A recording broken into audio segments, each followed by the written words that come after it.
Hello, and welcome to the Chance Cube. Today we will be discussing game terms in Star Wars Destiny. This tutorial video will be based on the rule sheet that should be found within the starter sets for Star Wars Destiny. There are certain terms that will be used throughout the game that have specific in-game meanings. While some of these may make sense, it is important to review them prior to gameplay to ensure that proper rules are followed.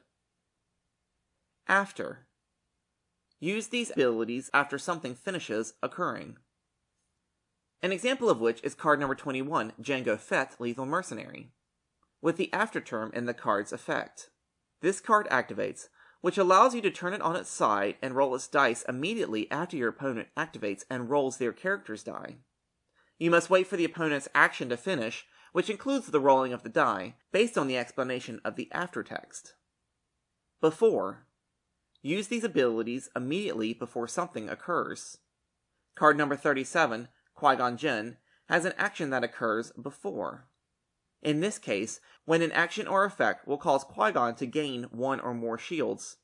Prior to gaining the shield, you can remove an existing shield to deal damage to a character. You cannot perform this action after gaining a shield. Unblockable. Whenever damage is unblockable, it cannot be blocked by shields, and thus does not remove any shields. Card number 59, Lightsaber, is a great example of unblockable. This term is pretty straightforward, but it is good to remember that the character receiving the unblockable damage, should they have any shields, that the shields are not removed or modified in any way due to the damage. The damage is dealt directly to the character. Unique. Unique cards have an asterisk next to their title. You cannot have more than one copy of a unique card in play at a time.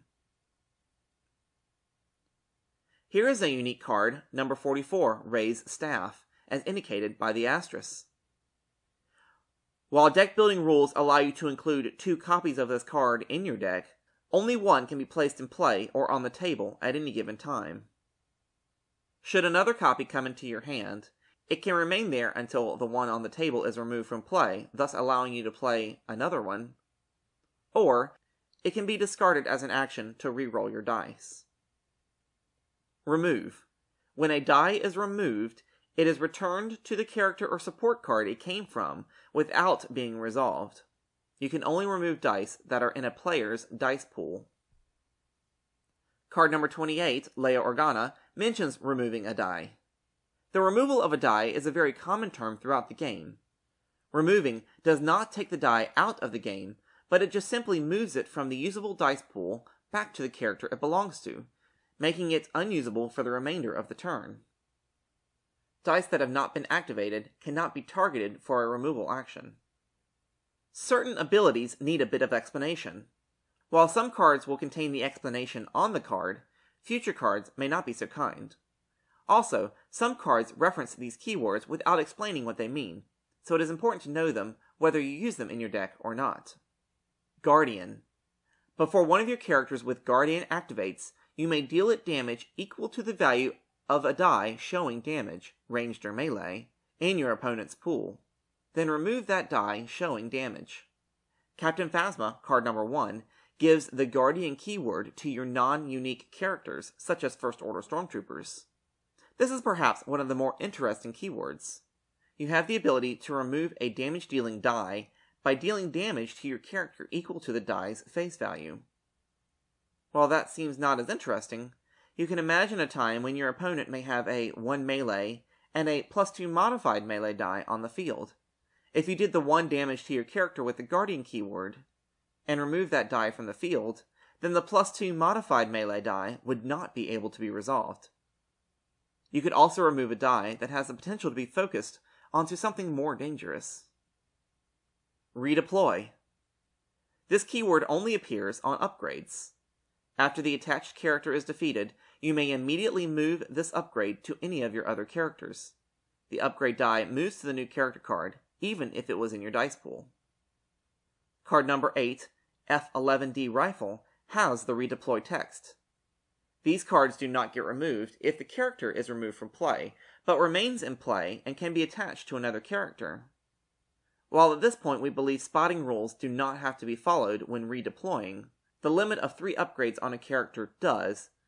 Should you want to redeploy this card to a character that already has 3 upgrades, 1 upgrade must be discarded. Ambush. After playing a card with Ambush, you may immediately take 1 additional action. Card number 126, Daring Escape, has the Ambush text. You'll note from this card that the explanation of Ambush is printed on the card, but this may not always be the case. Ambush is a great way to perform multiple actions in a row, potentially giving you a tempo advantage in the game. Once this card's effect resolves, you may immediately perform another action before your opponent has the ability to take an action of their own. Understanding all these game terms are very important to properly play the game and understand various strategies. Further game terms may need clarification as the game develops, but for now, this should give you a good overview on how to play the game. That completes this look at game terms in Star Wars Destiny. Please subscribe to keep up with the latest tutorials, tips, and Star Wars Destiny news. Feel free to comment below, reach out to me on Twitter @TheChanceCube, and check out our website, www.thechancecube.com, and listen to our podcast there or your favorite podcasting app.